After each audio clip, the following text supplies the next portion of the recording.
के साथ मैं हूं परवेज संधीला। दोस्तों, आज गैर जमहूरी रवायात के बागी मियां मोहम्मद नवाज शरीफ साहब और मरियम नवाज के तर्जमान साबक गवर्नर सिंध मोहम्मद जुबैर अता तारड़ साहब लाहौर में शाहदरा के इस थाने में पहुंचे जहां दो साबक वज़राए आजम, आजाद कश्मीर के वजीर आजम समेत अहम लीगी क्यादत पर बगावत का मुकदमा दर्ज किया गया था।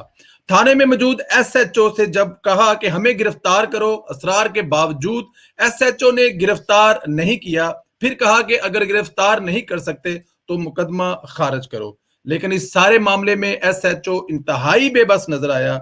बल्कि इस एसएचओ ने इंकशाफ किया कि इस मुकदमे से मुतल्लक इसको इल्म ही नहीं है। पूरा थाना मुकदमे से मुतल्लक बेखबर है, बेबस नजर आया। एसएचओ ने कहा कि इसकी तैनाती 2 दिन पहले हुई है, मुकदमा इससे पहले दर्ज किया गया है।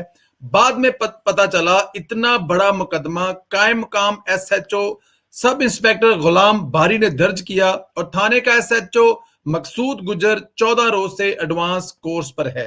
आप अंदाजा कीजिए ये मुल्क चल कैसे रहा है, पुलिस कैसे काम कर रही है। पुलिस को ठीक करने के दावे करने वाला इमरान नियाजी पुलिस को किस तरह खराब कर रहा है। सीसीपीओ लाहौर की तैनाती किस खास मकसद के तहत हुई थी, वो मकसद आहिस्ता आहिस्ता सामने आ रहा है। आज साबिक वजीर आजम शाहिद खान अब्बासी ने भी सिलेक्टेड हुकूमत को आड़े हाथों लिया। इस पर बात करने के लिए साहिवाल से मुस्लिम लीग नून के कौमी असम्बली के रुकन सैयद इमरान शाह साहब आज हमारे